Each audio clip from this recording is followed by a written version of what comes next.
Hey everyone, it's Mark from Flight Sim School, and today I'm going to be covering something I'm kind of surprised I haven't done yet, and that's how to fly an ILS approach with all of the fancy features of the G1000.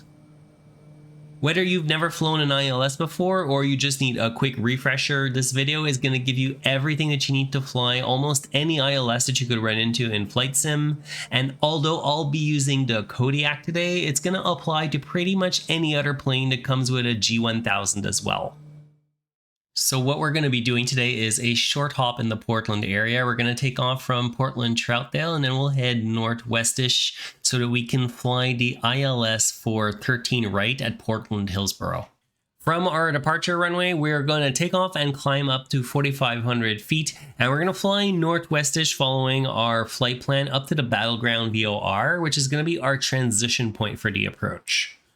From there, we're going to fly west for a little bit longer, and then we're going to turn around and fly down the approach until we pick up the signal for the ILS. And at that point, we're going to use it to make sure that we stay on course all the way down to the runway. Let's start setting that up by bringing up the flight plan. And the first thing that I'll do is enter my departure airport, which is Portland Troutdale, and its identifier is KTTD. And I'm using the inner and outer knobs to input each letter myself right now. But if you have a keyboard attached, you can also very easily just type these in by pressing the little keyboard icon just to the right of the entry field. All right, now that I've found the airport, I'll press enter, and with the little window that's popped up, it's asking me what runway I'm going to use for takeoff. The winds are coming from the west today, so I'll pick runway 25 since it's going to be mostly facing into it. So if we have another look at our approach chart, after takeoff, we need to make our way to the Battleground VOR. And there's actually a departure procedure that we can use that would take us straight there. But instead, because the approach starts at that same waypoint, I'm not going to enter it into the flight plan just yet. Instead, the next thing that I'm going to do is go down to the destination, and I'm going to put in our destination airport, which is Portland Hillsboro. Its identifier is Kilo Hotel India Oscar. So just give me a couple of seconds so I can punch all of that in. And now I'm going to press enter again, and I need to pick the runway that we'll be landing on, which we know is going to be the ILS 213 right, so I'll pick that one from the options list. When you're flying with a G1000 or any Garmin unit for that matter, you can load in all of the details of the approach automatically from its nav database, and to do that, we've got to go into the procedures menu and then choose select approach. On this menu, we've got to pick the ILS for 13 right, which is the first one at the top. And once we select that, it's going to bring up another window where we can pick the transition that we're going to use to get to the start of the approach. There are a couple of options that you can choose from here, and which one you pick is going to impact your flight path to get to the ILS. I picked the Battleground transition because it's the most complex of the bunch, and I want to show you the absolute worst case scenario so that you're ready for anything. But if you're looking for an easier option, then you can pick the Daffy transition since it's going to bring you straight into the approach without having to maneuver around to get back onto the final approach course like we're going to be doing today.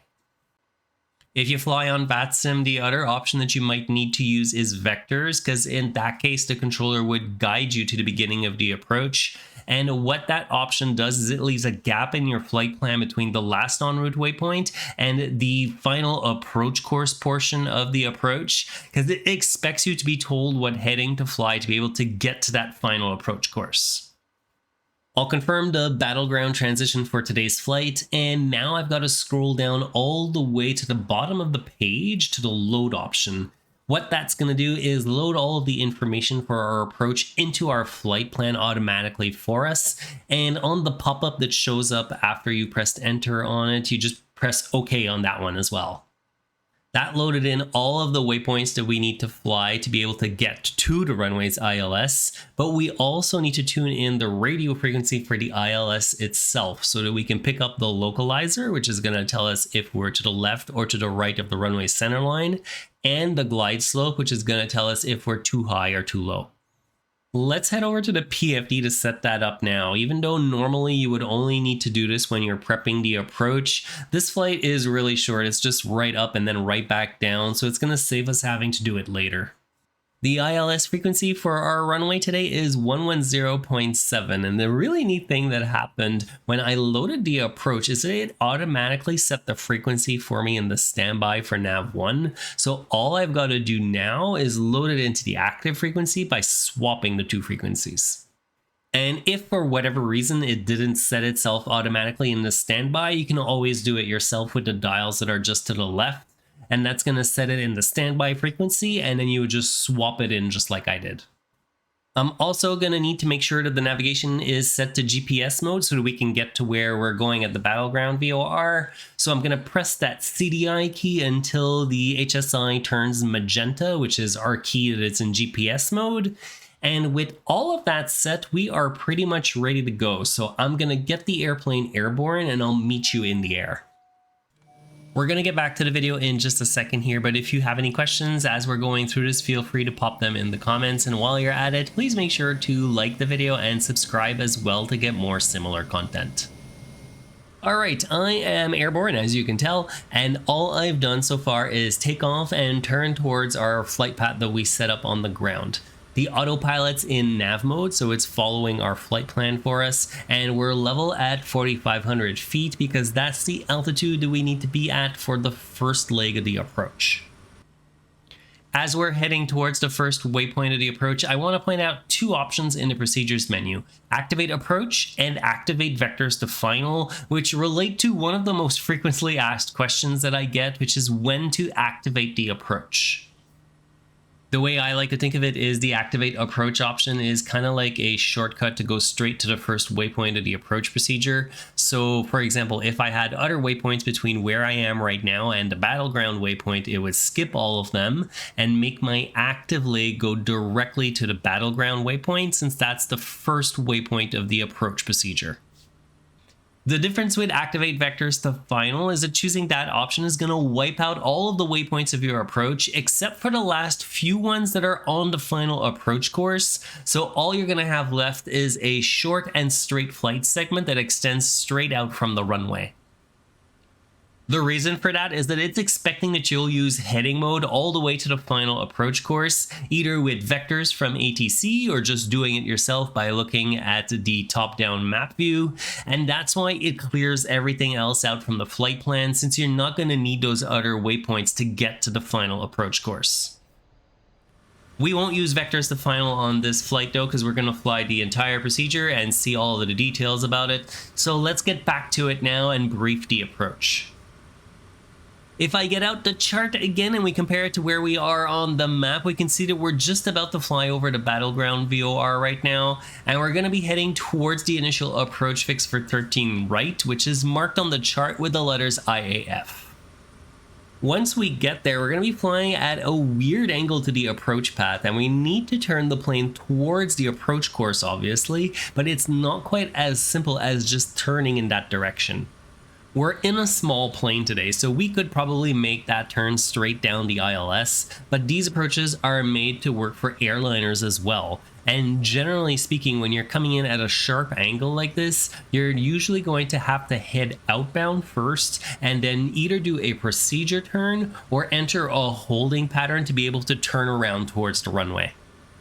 For this flight, we're going to be doing a hold to turn around towards the final approach course, and you're going to see it's super easy to do with the G1000, so don't worry about it. And then from there, we're going to pick up the signal of the ILS, which we're going to use to get all the way down to the ground with the Localizer and the Glideslope. For now though, we can just sit back and monitor our progress as we get closer to that initial approach fix.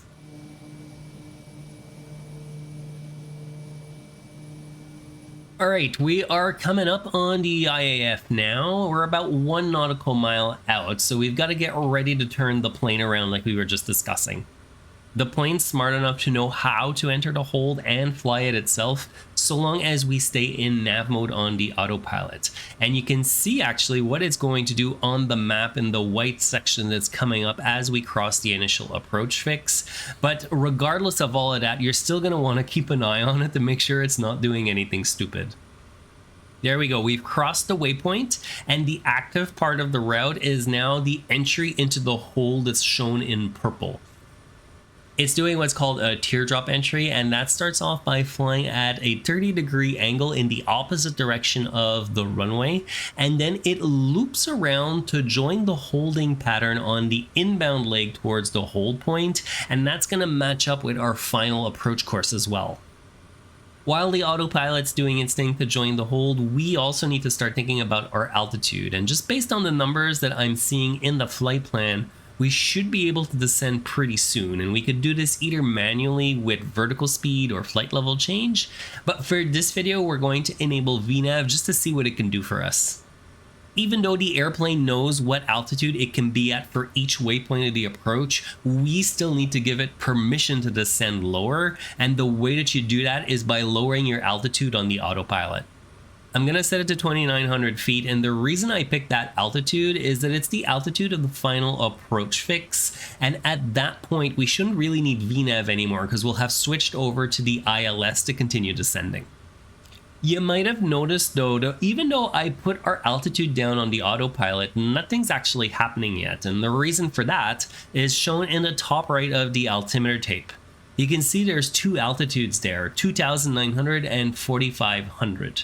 The 2,900 is what I just set in the autopilot, and the 4,500 is the restriction for this part of the route, and VNAV's never going to descend below the highest of these two numbers. The altitude restriction matches what's on the flight plan as well as what we can see on the chart, and we're going to see it's going to change in just a couple of seconds as we continue to the next phase of the approach. We're also about to reach the point where the plane's going to start to turn back inbound, and watch what happens on the MFD as it starts to turn. The route goes from the teardrop entry that it was just flying to a full holding pattern that runs in a loop around the initial approach fix. Nothing's changed on the autopilot, so the plane's just going to keep following what we have in the flight plan. But the thing is, now that we've entered the hold, if I don't do anything, we're just going to stay in it forever until we run out of gas and fall out of the sky. So we're going to need to action that pretty soon, basically as soon as we've rolled out on the final approach course. Flying these types of procedures with GA airplanes like this one can take a little bit of time, and that's why I'm actually keeping my cruise speed up for now to do it a little bit faster, but you could probably start thinking about slowing down at this point as well.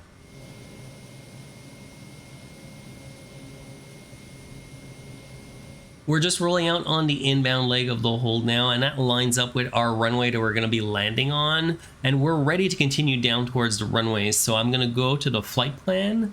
I'll activate the cursor by pressing the bottom right knob, and then I'm going to scroll all the way to the next waypoint after the hold. With that waypoint highlighted, I can then press the direct to button, and from there I need to scroll all the way to the bottom and pick the activate option. That's removed the hold from the route, and we can visually see it on the map that it's gone, and we're going straight to the next waypoint of the approach, and doing that has also updated the VNAV restriction. It's now saying 3,300 feet next to the altimeter, and in the active autopilot modes right above that, you can see VPAT is shown in white, meaning that it's armed as the next mode and it's going to switch into it pretty soon. On the inside of the altitude tape, you can see the glide path information. The purple caret represents the ideal glide path that we should be on, and our plane is basically in the middle of this gauge. That means that right now we're below the ideal glide path, but you can see it's starting to come down, and once it gets to the middle, that's when the plane's going to actually start descending. There's another caret on the vertical speed gauge. It's just showing us how many feet per minute the airplane's going to use when it starts descending. You can use that just to get an idea of how fast you're going to be descending and how much you might need to adjust the throttle depending on how fast you're going. You can also see the top of descent point on the map. There's a little TOD that shows you where it's going to start its descent, and you really don't have to do anything else at this point but just monitor the instruments to make sure that when it crosses the TOD that it actually starts descending. Speaking of which, we just went by it, and the moment that happened, VPAT became the active mode in the autopilot, and the plane's starting to descend as we expected. So at this point, I'm gonna pull back on the throttle to avoid picking up too much speed on the descent and start preparing for landing. If we look closely on the map display, you can see now it's calculated where the BOD, or the bottom of descent, is going to be. And once it reaches that point, the airplane's going to level off. So we need to be constantly monitoring to maintain the right power settings as it's descending, just so that we don't slow down too much when that happens, because you could end up in the opposite situation now where you're close to stall speed. We're getting close to the point now where we're going to switch from using VNAV to descend to using the ILS's Glideslope. And the neat thing about the G1000 is that if you've set the frequency properly in nav1, and we did that earlier on when we were preparing the flight, it's going to swap over to HSI's mode automatically for us. So it's going to go from magenta for the GPS mode to green for the localizer mode. It should pick up at the latest by the time you get to the final approach fix, but I find it usually happens just a little bit before that. But on the off chance that for whatever reason it doesn't switch over automatically, you can always force it yourself by pressing the CDI key until it turns green and it just says lock 1 in the middle of the HSI. Now that it's swapped over to track the localizer, we can also see the green diamond that represents the glide slope of the ILS. And just like with the VNAV glide path we were just looking at, once it reaches the center of the instrument, it means that we're right on the glide slope and we need to start descending. I've still got the autopilot in nav mode, but when you're coming into land on an ILS like this, you need to switch into approach mode so it descends on the glide slope for you. And I should have done this much earlier than now, actually, more like when we rolled out on final a couple of minutes ago. What the approach mode does is it just keeps us flying towards the runway lined up with the center line and descending on the glide slope. If we didn't switch it over, we would keep flying towards the runway on that runway heading, but we wouldn't be using the localizer signal and we wouldn't be descending because nav mode will not descend on the glide slope. The autopilot's really good at keeping the needle centered, even in windy and gusty wind conditions. If I was flying this by hand, you'd be seeing it move a lot more to the left and right, and the easiest way to remember what to do when that happens is to remember that the line represents the runway, and obviously you want to keep it right at the center of the HSI. So if it moves over to the left, it means that you need to turn to the left to bring it back towards the center. For our descent rate, on the other hand, we need to look at the glide slope that's on the inside of the altimeter tape. And you can imagine your plane's in the middle of the dial again, and the diamond represents the ideal glide path. If the diamond's above the middle of the dial, it means that you're too low and your flight path that you should be flying is above you. And if it's below the middle of the dial, the opposite is true. It means you're too high and you're going to need to accelerate your descent rate to catch it. The autopilot again is just going to magically keep it centered for you, but you should definitely practice these with the autopilot off sometimes. It's a lot of fun, and when there's some windy conditions, it can be pretty challenging too. We just went by the final approach fix, which is normally where you'd want to be fully configured for landing, but for GA airplanes that fly a little bit slower, I tend to wait just that little bit longer past the final approach fix because otherwise things tend to happen a little bit too slowly for my liking. The plane's continuing to descend on the glide slope, and it's going to actually continue to do that all the way to the runway if you'll let it. But when you reach the minimum descent altitude that's shown on your chart, you should definitely make sure that you can see the runway before you continue with the approach. I usually turn the autopilot off when I'm about 5 miles out and I can see the runway, but when I can't see where I'm going, I'm usually going to wait a little bit longer until it starts to come into view, and then I'll bring it down myself.